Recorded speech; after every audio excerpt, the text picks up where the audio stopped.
45. I feel like this is like monumental because 45 is, you change age brackets, you know how it'll be like 5 to 10, the age range. So now when you become 45, you're like 45 to 50. So I'm closer to 50. I'm like, oh Lord, it's getting serious out here. Welcome to Living in 3D Power, a space where questions matter, stories heal, and joy is our practice. Hey, it's me, Emma. Welcome back to Living in 3D Power, and today is a special episode. It's my mommy's birthday. Yay, how old am I going to be? 25? That's pretty accurate. Yeah, 25. Add a couple more years, 45. I feel like this is like monumental because 45 is, you change age brackets, you know how it'll be like 5 to 10, the age range. So now when you become 45, you're like 45 to 50. So I'm closer to 50. I'm like, oh Lord, it's getting serious out here. You're not 50. No, but I'm in that age bracket now. So yeah, I'm glad to be doing this episode with you. We're actually filming this 2 days before my birthday. Yeah. So I thought about what we talked about last week, and you know how you gave us the challenge, the chicken nugget wisdom, and you said that we need to what? Write a poem about how your feelings feel in your body. Yeah, and you also said your facial expressions. Yeah. So I took that to heart, and I was like, okay, I'm going to do a poem. I wrote a poem, but it was about you. Ooh, so I get to hear that? Yeah. So I think we're going to share that because we promised the viewers that we would share our poem. I actually shared mine on the 3D Power Pause on Sunday, and something out of that developed was this concept when we were having our private journaling, and there was a question about control versus care, and I had this image of a vise. So you probably aren't too familiar, but you'll start seeing those in middle school. But it's like this mechanical clamp, and you kind of use the handle to crank it. You know how the microphone is on my desk, and below it has that. So it's kind of like a crank like that, and it clamps it together to make things tight so they will stay stable and they don't move. So it restricts something. So I had this thought about control versus care, and I thought about, am I the heart or am I the vise? And as I was, why is that T? What is that? What is that? What is that? Why was that deep? That was wisdom. Why is that? Because if you're the heart, you're letting all your emotions free, let how you feel. But if you're the vise, you're trying to like keep it in and like stop it, saying stop. Oh, you summed it up beautifully. So what's helping me in this season, because of all the hard things that are going on, it's just like pile on, is that I can literally feel like I get a lot of tension in my chest and in my heart area. So as I'm having that symptom or that feeling, that sensation, I visualize the clamp, the vise, and I visualize my heart. So when I feel the constriction, when I feel it being restricted, I say that I'm the heart, and I can be soft and I can let my heart beat and let it flow freely. So, but that question about the heart versus the vise was really resonating with me. So I thought, because birthdays are hard for me, but I'm learning in more recent years to celebrate them more fully. And being 45, what better way to also do that more fully? So it's a practice for me. So I thought, what better way to practice with you, because you posed that question about feel it, where is it in your body? And you're very in tune with your body. But then I thought about the heart and the vise. So I thought today, let me be in the practice in real time, because what I've been talking about with friends and colleagues is about, what does it feel like to be celebrated? So you know how we did the birthday video for you, and you're like, you're going to make me cry. And we're like, that's okay. Right? It was really beautiful for you to receive your flowers, even when we had the national convention and someone literally gave you flowers. And I thought, how powerful is that at 11 to be receiving your flowers? Because some people wait a lifetime, don't ever receive their flowers, don't ever feel celebrated. And usually it happens in death. And so because we've experienced so much loss, and we learn about a lot more about people once they're gone, like what does it look like to live a full life, to be receiving celebration, to sit in that and the tension of that and the discomfort of that. And oftentimes that has been in my experience where I feel weird about people saying something good about me. weird. It's uncomfortable. Or have you ever, I think we talked about this before, like receiving a compliment, like why do you have to give one back? Why can't you just sit in the compliment? But we feel like it has to be this transactional thing, like give and take. Like I'm purchasing something as a transaction, right, to get something back. But just sit in that and be like, thank you, right? Like, but we feel like it has to be a back and forth. So I'm learning to sit in that. I'm learning what celebration looks like because I like to celebrate other people.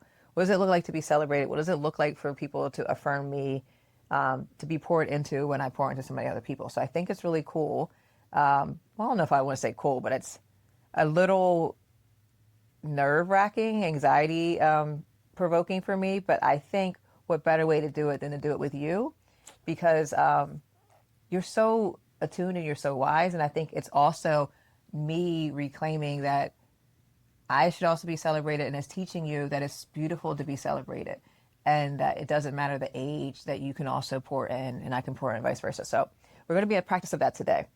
So I thought we would start with the questions that you're going to ask me. Yes. And I'll share the image on the screen, but I try to come up on Canva. You're like, did you do this in Canva, Mommy?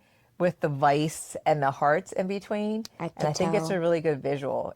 I know. Maybe I can actually have Daddy do something more graphic since he's a graphic designer. I did the best I could.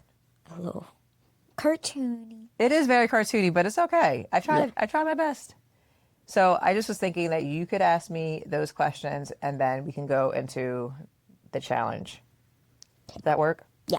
Okay. When you think about your birthday, what does your body feel like right now? You said birthday and I noticed I took a deep breath. And a deep breath is because I'm noticing the response, like how my heart feels. So right, the vice versus the heart. So I felt the constriction, I felt the tightness, but I was How's that not hurt? oh, my knuckles? Doesn't. But I felt the tightening. So I was like, I let the breath loosen, right? You feel that? Like it loosens and you can breathe. So can you repeat that question? Because I felt it in my body and I just wasn't, I was focused on the body response instead of the question. Okay. When you think about your birthday, what does your body feel like right now? So tension.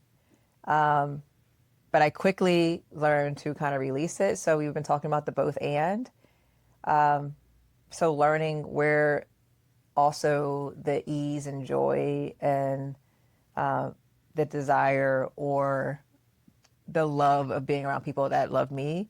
And what does that feel like? Also, not just the constriction and how, and how uncomfortable it can feel about. And it has nothing to do with me turning 45. Some people get really upset because they're getting older. And I always looked at growing older as a blessing. So I'm not one of those, like, you might not know this, but older women think it's rude to ask someone their age. Did you know that? They're like, you don't ask a woman their age. And I don't think it's a problem, but society says it's a problem to ask a woman their age. But I think it's a blessing. Why? Because because society puts this standard on women about growing old and getting gray hair. That's why more women dye their hair than men. You know, men get gray and distinguished, and women get like they're old hags or like they're older and they're withered. And society hasn't changed that narrative that we somehow always have to look younger. So you think about the plastic surgery and all the things and people getting facelifts and they're sometimes disfiguring their face to try to look younger instead of celebrating their wrinkles and all things. So people are like, oh my God, I'm getting a wrinkle. So I'm getting this line right here because I furrow my brow. But look at that as experience, as wisdom, as Smile lines. Smile lines. But you smile, and that's beautiful that, you know, I've made it 45 years. So I'm trying to change that narrative.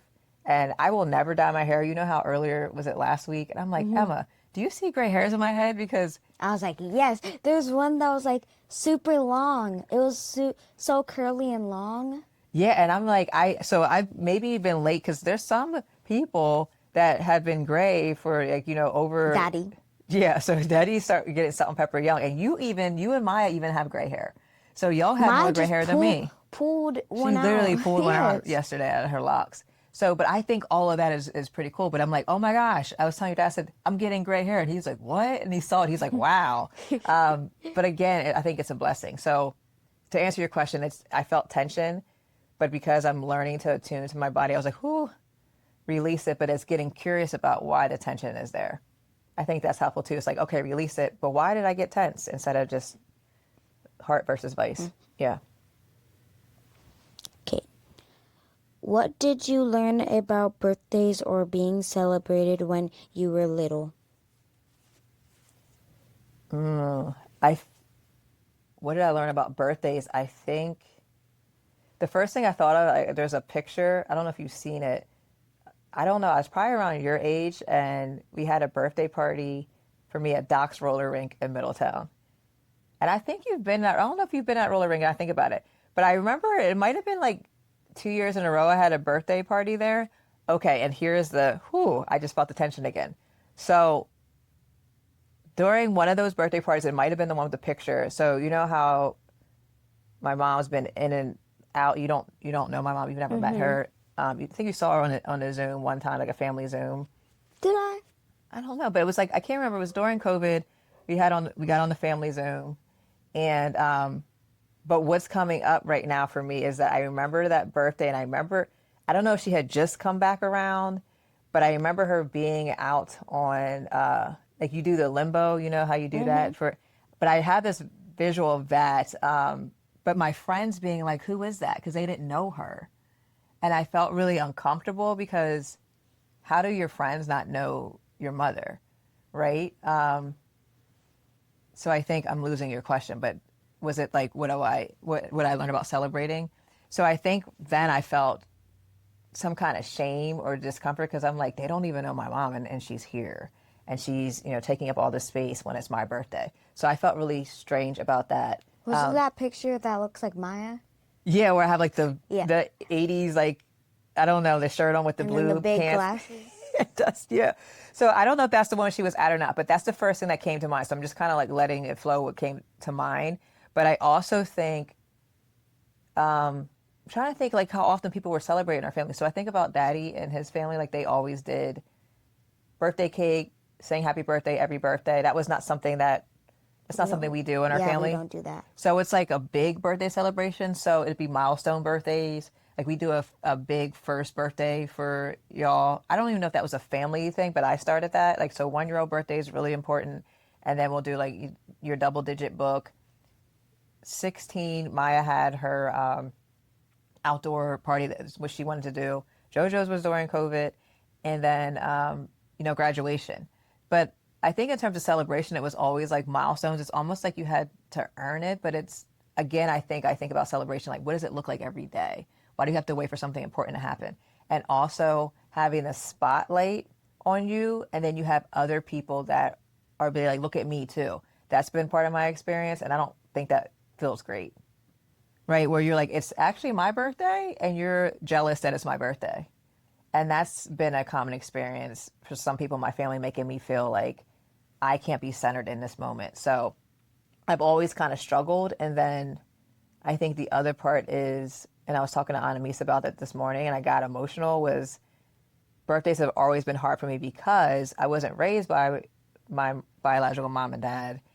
And I think about my birth story and how my mom hid me. Like she was in college and she waited until maybe a month, 3 weeks before I was born. And I just learned the story recently, and she called and she said, I'm pregnant, and she didn't have any prenatal care.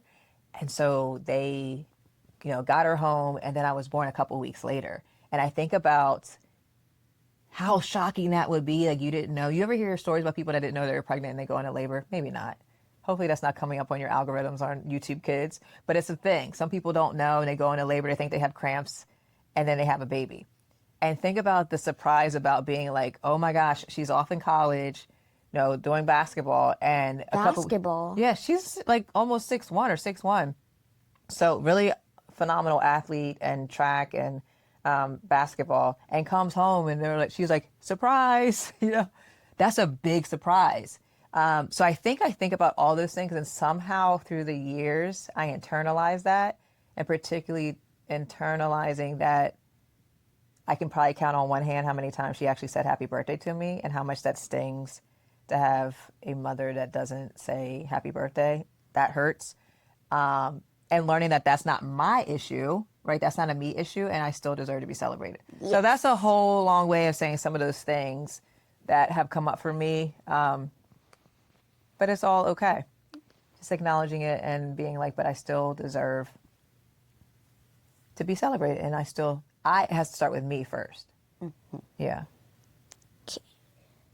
What would it look like for you to be the heart on your birthday this year? Okay, so being the heart, I think what I learned, I was talking to someone else about this and being like, your dad did awesome last year for my birthday. Like, remember we went out of town, like he had this whole thing planned out. And I think, yes, like your dad did awesome planning that, went to awesome restaurants, got to meet the chef from, my gosh, here it goes again. Here goes my brain. Kalea in Fishtown in Philly. But I think the other part that I have to own is that in the past, I didn't allow myself to be open to receive that celebration. So you know how you'll send out signals? So my body language and my disposition, as we would call it, or like how I was feeling, was being projected out. So people are like, she don't want to celebrate her birthday, so let me just back off. But when I made a conscious decision to be like, I should start celebrating life. Life is precious. We learned that from Uncle Abe. Your life is short. So let me celebrate that. And I think once I opened myself up to that, I think it allowed your dad then to be like, oh, she's ready to be celebrated. So yeah, I think it's twofold. Like, what do I do to honor myself? And that allows other people to be like, okay, how do I honor her? Because it's really hard when you're like this. Yeah. Or you're sad and people are like, okay, she not ready. So yeah, so I think, those questions make sense? Was that too deep? No. Okay, so we're going to shift gears back to your challenge. But thank you for asking me those questions. Those are things I needed to continue to think about. I think it could help other people too that struggle. I know I'm not the only one that struggles on my birthday, and it doesn't have to be a situation like mine. It could just be you're afraid to get older or whatever else it is. But I think thinking about that and how do you honor yourself, not just on your birthday, but more regularly, and open yourself up. Be the heart and not the vice. There's one fake word in mine. There's a fake word? Okay, so we're shifting to the poem. So how would you like to do this? Because your challenge was create a poem. First. You want me to go first? Yeah. Okay, the birthday girl. The birthday girl. So you said create a poem and then also think about how it felt in your body. So what I did, there's a book called The Artist's Way. I can't think of the author, but I'll put it in the show notes. And every morning she wants you to do morning pages. And it's basically like stream of consciousness. Whatever comes up for you, just put it on the page. So that's what I did with the poem. I was like, I'm not going to think about it. It doesn't have to be perfect. I just have to put it on the page. So this is what I came up with. And I'm not a poet by any sense. But I titled it Just Feel It, because that's what you were like, just feel it. And it also ties in with your just do it. So I'm like, you have these words and these ways of saying. So you ready? Yeah. I wish I could do it in a poetic voice like Evita Cologne. Like, I wish I had her skill. But let's see. I'll do the best that I can. You already have your speaking voice. Yeah, but it's like the cadence and the rhythm. You know how when she was reading her poem, like it is like, it's something powerful when you heard her recite a Black Girl's Poem. Yes. How powerful that was. So let's see what comes up for me. Okay. It's titled Just Feel It. Just feel it, Emma says. Just do it, she says too. Just be. Just be still. Just be you. Just feel your way through the darkness. Just feel the warmth that will greet you on the other side. Just feel. Just be still and know that I am God. Just be. Be. And in your being, rest in me. Rest in what you feel, all of what you feel. Allow it to wash over you like a gentle wave. The high tide that came before, the crashing waves that felt like you would drown you, but you buoyed to the surface and you came up for air. Now breathe. Breathe deeply. Breathe this breath of life. And with each breath, release the tension in your jaw. Soften your furrowed brow. Drop your shoulders. Anchor yourself in your miraculous body. Come home to yourself. You are never meant to leave. Welcome home. What do you think? That was good. Mine sounds bad compared to yours. No, it's not a comparison. It's just whatever came up. But I'll say, like, is there any part for you that, like, you were like, yay, like that got you? Well, I was reading that. The ocean. Ugh, this is when it stopped recording. Ugh. Now I see it. So basically, I told mommy that it wasn't filming, but mommy didn't believe me, which is okay. Well, it's not. I looked at the reflection. I always look at the reflection on the TV to see if it's filming, and I saw that it was black.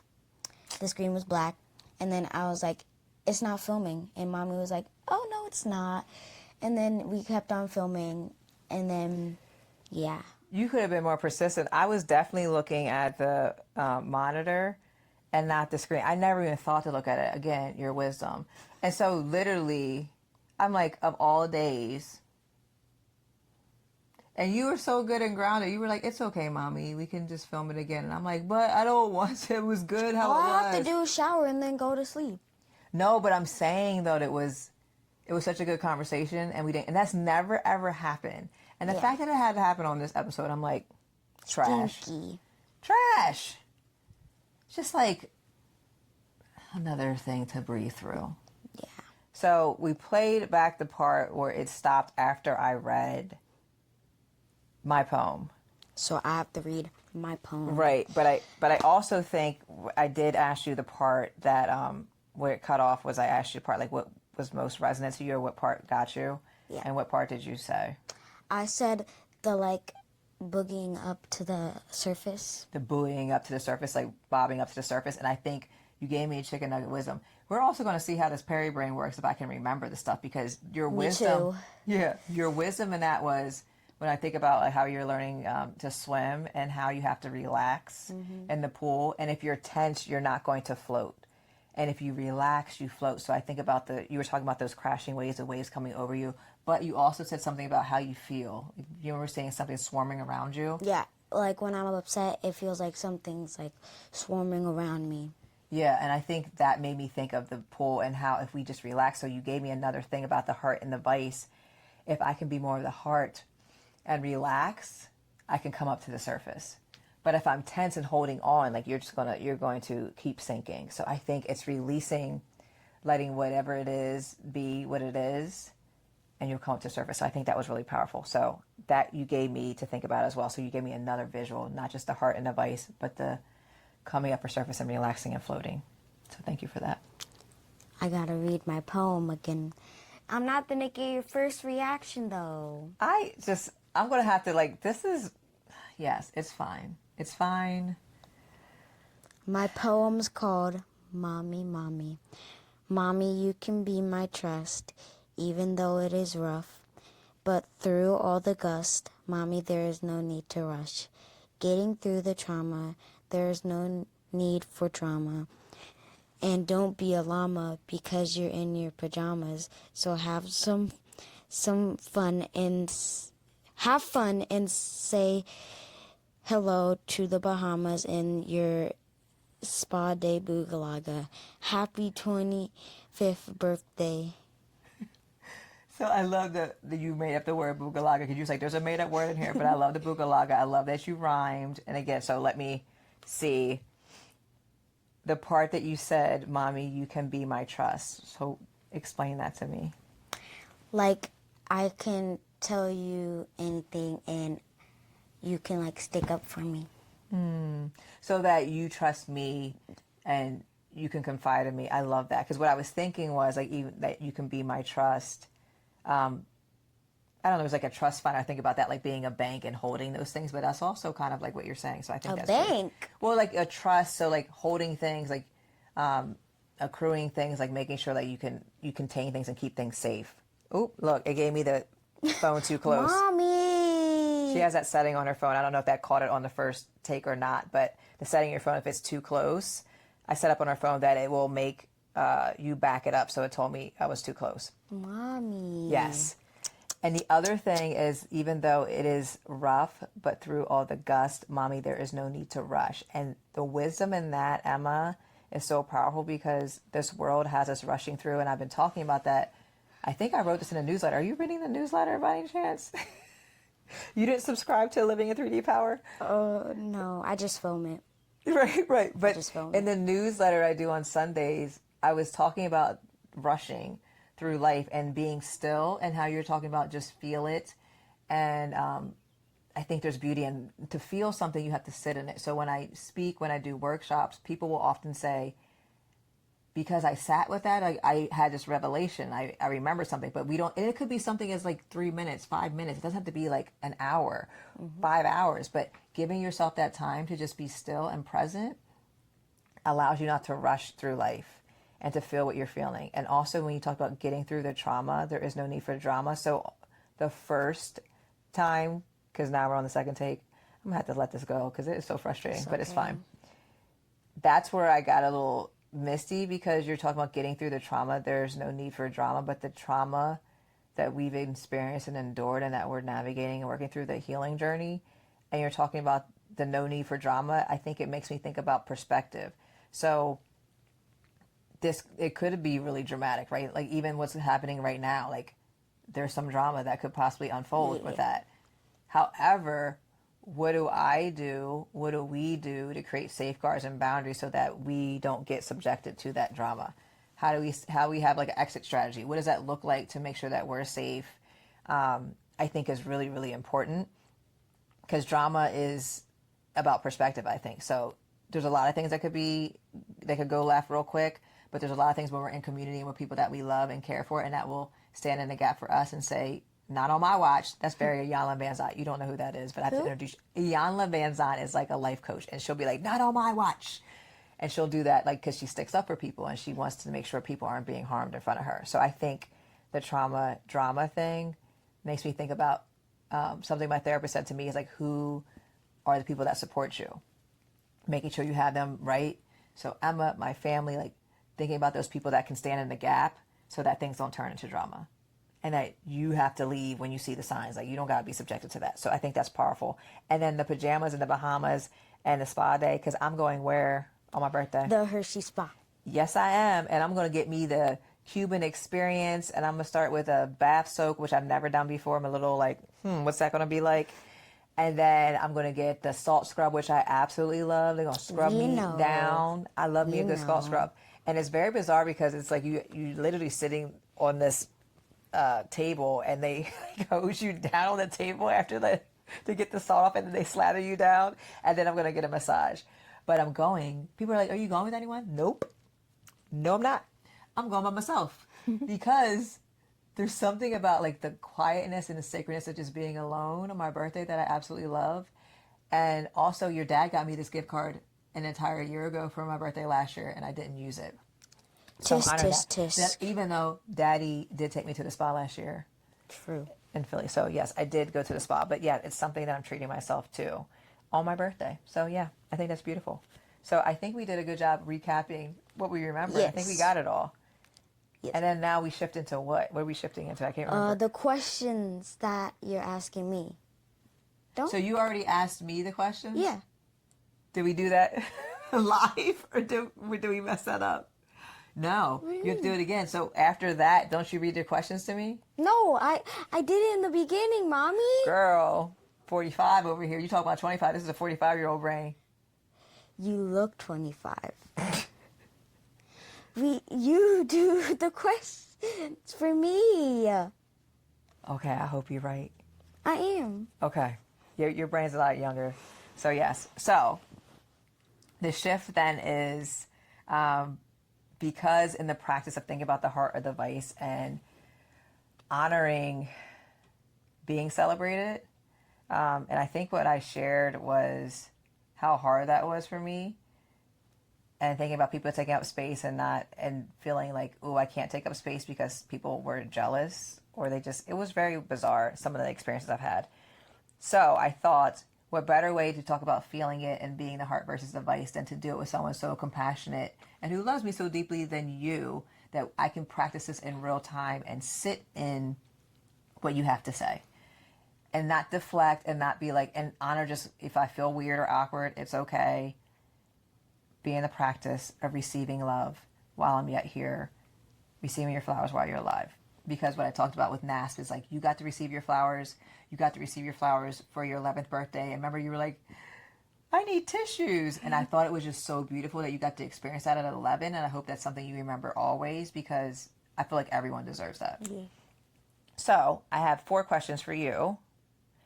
And the first question is, what do you love about me that I might not always see or believe? Your beauty. And sometimes your fashion. Sometimes. Wow. Sometimes? How'd I do today with my pajama? I'm trying to hide my pajama shorts. I mean, this is not an outfit. I just threw in a shirt real quick so we could film.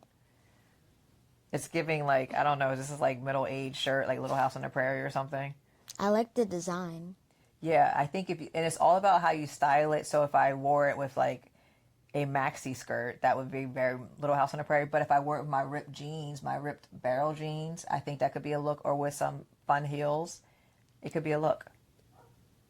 Okay, well, I'll let you style me.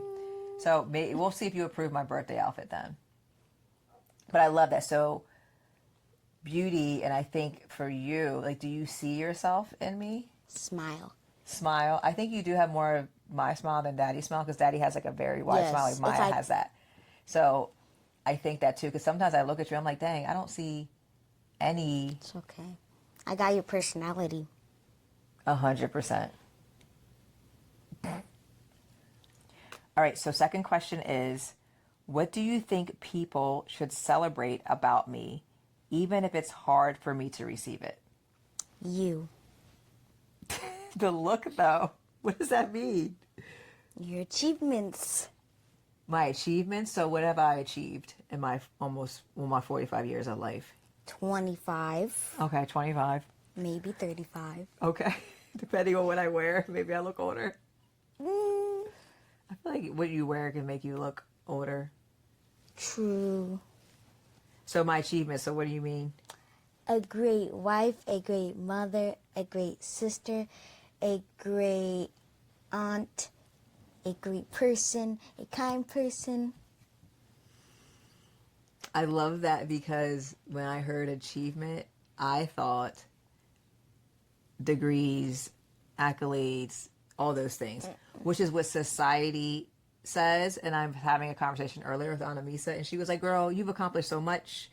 And I think we think as adults about all that, those things that, not materialistic things, but like things that society says, oh, you are worthy now of attention. And what you're saying is just me being me, regardless of any degrees. It has nothing to do with anything that I achieve. It's just me being me. And also, I think it's very Maya Angelou, because she talks about, like, when you leave this earth, it's not about, people aren't going to remember what you said or what you did for them. They're going to remember how you made them feel. And I think that's wisdom, right? That's good. So I think what you're saying is, like, focusing on what that legacy looks like. When I think about legacy and you giving that to me, it's like, how do I make people feel? And how do I make people feel those things more consistently? Because that's important. Yeah. And so people will definitely remember that. Yeah, that's some good stuff. That helped reframe for me, because I was definitely thinking you're going to be like, you're a doctor and, you know, you're a school psychologist, and you're like, no, that's not what I mean. Wisdom. I mean, that was some wisdom there. That was good. That was good. Okay. So third question is, when have you seen me be soft instead of strong? And you get the heart versus vice thing, like softness versus, yeah. I think when you let your emotions flow and when you cry. So softness to you is what then? Showing your emotions. Showing your emotions. Is softness always showing like those more vulnerable emotions like crying? Is there other ways to be soft than crying? Joy. Yeah, so I love it, but you're saying, have you seen me show my emotions a lot, like crying a lot? Is that something you see me do regularly? No. Is it rare? Would you say it's rare? Kinda. So do you think that's a bad thing that it's rare? It's okay, be honest. Kinda. Why? Because I feel like you should be able to show your emotions and not be like, I need to hide this and I have children. Is that what you think I do? Sometimes like I try to hide it? Yeah. Can you give an example where you felt like I was doing that? When you cried like a month ago, I think, you were like, Emma, I'm fine. I'm fine. And you're like, no, you're not. And I don't know if I really said I'm fine. I think was that when I was on the phone? Yeah. I don't know, but did I say, I did say I was fine, right? It was very like a knee-jerk reaction, like I'm fine, but I think part of it was like I didn't want you to hear the nature of the conversation, but also it was like, I didn't hear anything. the child, you ever hear the phrase ears in the cornfield? You be listening, you be ear hustling. She hears everything. This is the part where I told you that the camera was off. And I didn't hear you. Yeah, you didn't hear me. And we would have been done. And now I'm going to be looking at the screen because I can see that it's still recording. The wisdom and the intuition that you have that I never even like was aware of that. I'm just like that. You are like that. It's okay though. This is a growth moment because even so, was that soft or was that strong when I was frustrated? Soft. So when I was like, oh my gosh, and stop recording, was that softness or was that strong? Softness. Why would you say that was soft? Because you were like, oh. You weren't like, oh. It stopped recording.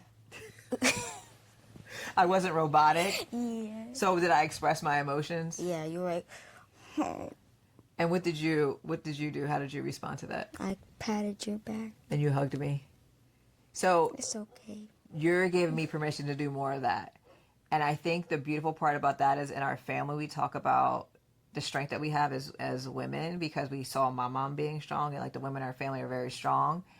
But what that also does, it's not a bad thing to be resilient. But I think I had a meeting earlier talking about Black and brown girls and how resilience and strength can be weaponized, means they'll use it against us, that they think we always have to be strong and we wear it as like a badge of honor. And it's harmful because someone today was saying she talked to a middle schooler about that, and she was like, people keep telling me, oh my gosh, you're so strong, like it's an award. And she was like, I just want to be, why can't I be soft? So we talk about soft girl era. Like I want to be in my soft girl era, and what does that feel like? So I think about the heart versus the vice. So I love that you're saying in real time, look, you had me, oh my gosh, my heart sank because I thought that thing got dark. You're like, I was like, I could not. Y'all would have saw, you wouldn't have saw because it would have went blank again. But I think I appreciate you saying like to see that because we didn't grow up seeing that a lot, and it taught us in very real ways how to be strong. But strength is not being numb to our emotions and being robotic, like you're saying. Strength is being able to show that and giving people permission to see it.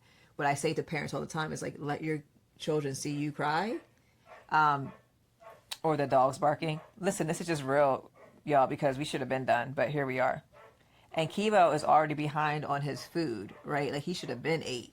So that dog can tell time. he's smart.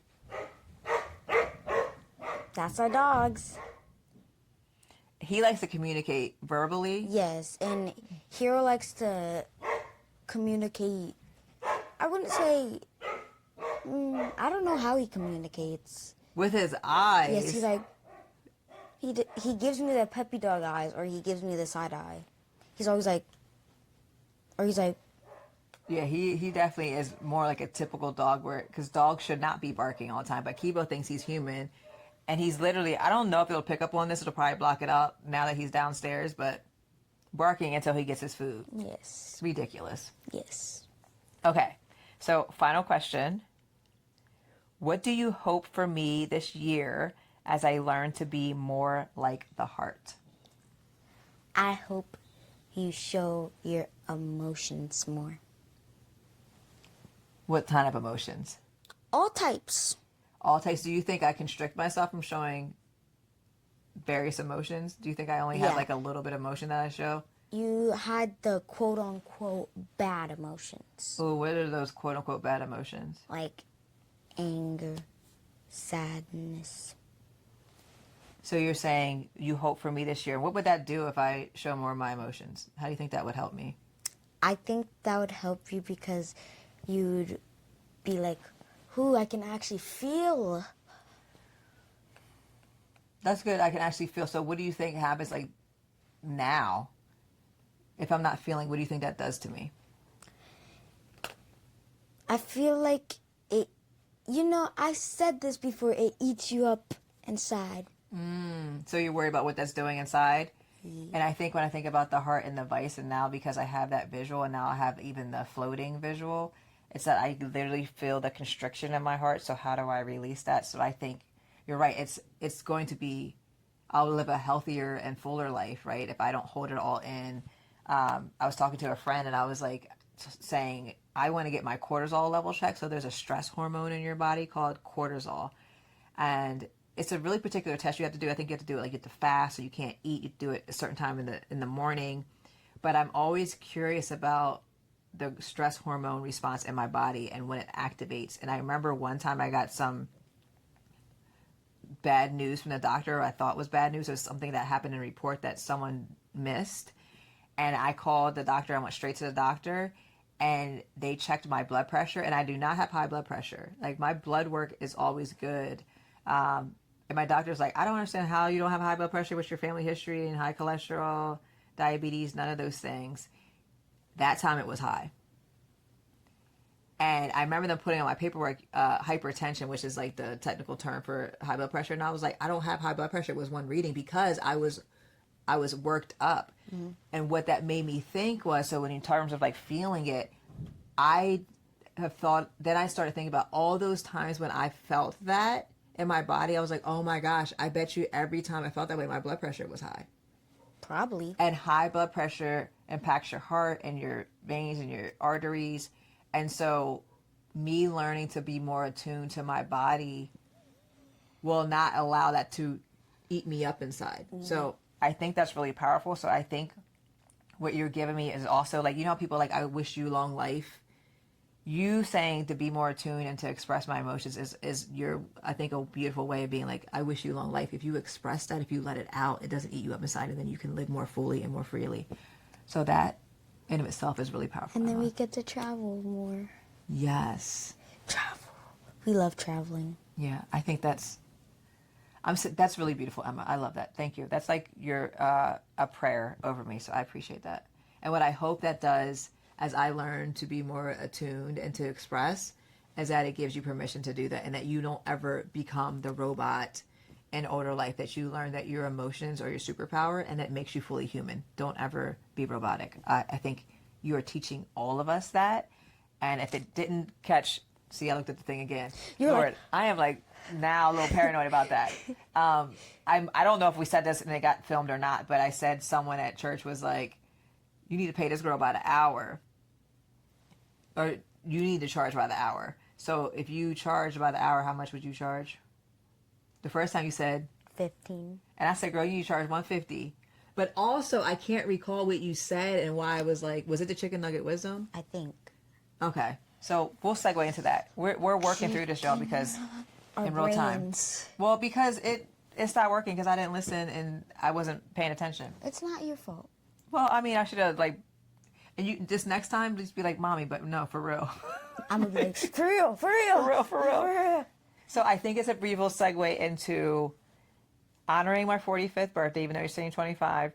35 now. 35. Honoring my birthday and thinking about what, and all that we talked about, all that you hope for me and pray for me for the new year. What is the chicken nugget wisdom for me, for everyone that's listening? I'm gonna do everyone. Okay. The chicken nugget wisdom for everyone is to write down a list of how you felt on your past birthdays, like throughout the years. And I think also what you said was, I don't think you necessarily said felt the first time, but you said just what happened on your birthday. But I think as we talked about it, it was more like a feeling. Like, so say, and I gave the example, say that birthday I talked about with the roller skating and how my mom took up all the space, and I was like, it's actually my birthday, but okay. That the beauty in what you're saying to go through and remember your birthdays and recall them is that I can then be an observer where I'm taking myself out of the moment and kind of like hovering over it and thinking about what you're saying, like write down, like do that kind of journey line. It's a reclaiming of the story that I might have had about my mom. What it can help me do is give more grace to the situation. It can also help me to see more about what are the other things that were happening around me instead of zeroing in on that one bad thing, and to see all the other good in spite of like how I struggle to be celebrated, that I did have birthdays. So I think you're giving me a gift of being like, let's take stock and inventory of what actually happened, be the observer, and don't attach any label to it. I think because my iPad went dark and you thought that was going dark. But I think that is awesome. And I think that will free me to start thinking also about how. So you gave me another coping mechanism for how to reframe my birthday. That is a beautiful gift. So charge $150 an hour. That's good. That's too much. 100. Girl, don't you downplay your gifts and your talents and just your intuition. I'm just saying. And we're joking, but I'm thinking like, no, seriously, like you have a gift. So I think that's beautiful. Write those things down. I hope y'all take that practice to heart. I think it's a beautiful invitation for me, and I might do that before my birthday. I think that's really going to be helpful, like to think about the journey line, think about my birthdays. Tomorrow. Yeah, before my birthday. Or even just think about that when I'm at the spa. But I think that is beautiful, Emma. So thank you While for you're that. getting your massage. Listen, the salt scrub, being in that tub by myself. No dogs, no kids. I love y'all. No husband, just alone time. Thank you, God, for the alone time. And I'm going to be practicing or in school. You'll be in school, and then you have orchestra that night. Yes. And I'll have to get your bass tuned tomorrow. But it's all going to work out. It's going to be good. Mm-hmm. So thank you for honoring me, for just holding space, for saying those really kind words, and for me to practice hearing that without being like, eh.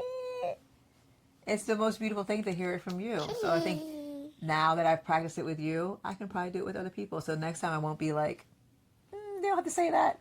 I'll be like, yes, you know what, you're right. I am beautiful. I am beautiful. I do get the fashion right sometimes. We'll have you look at my birthday outfit. I'm going to be the cool mom that day. You are a cool mom. You heard it here first, y'all. You will hopefully not get to the age where you'll think I'm not cool, but moms are talking about that. They're like, there's going to be an age where I'm not cool anymore. It's usually teenagers. You're like, you're not cool anymore. And then teenagers are scary. They are. There's a lot going on. Stinky. No, the little ones are stinky. Us? Yes. Because y'all don't know about boys. Showering it's yet. The boys. Yeah. It's the boys. Usually by teenagers, you start getting it together and start worrying about hygiene and taking care of yourself. But this age, I don't even like going in y'all classrooms. It'd be rough in there. In the summertime, Lord help us all. You know my nose is strong. You're like... Look, we all off topic. Yes, but we gotta go. We gotta go because we had to film this again. Yes. But thank you. Emma, I appreciate you. Thank you. And thank you for letting me be in my soft girl era as I turned 45. And even when the thing went off and you were like, it's okay, mommy, we can do it again. Yes. Because I was like, you know what? This is trash. But we did it. Yes. Thank you. Now make sure I get that poem. I want to sent it to save you. that. Oh, you did? Yes. Thank you. I'm going to share that. Can I share that with the people? Yes. Okay. I'll be at the spa, y'all. I'll see y'all later. And then I'll be playing the big bass. As long as we get it tuned. Yes. See you next week. Bye. I'm so glad you joined me and Mommy for this episode of Living in 3D Power. I hope you like it. Now do me a favor before you leave. Subscribe to our Substack and make sure you subscribe to wherever you listen to podcast 2. And hey, do me another favor. Share this episode with a friend or family member. If something we said made you laugh, made you smile, or it might mean something to them, just send it away. Okay, one more favor. That's a lot of favors, I know. Head over to the comments on our social media. Tell us what made you say, "That's deep, bro." Because your words encourage other people and they encourage us too. See you next time.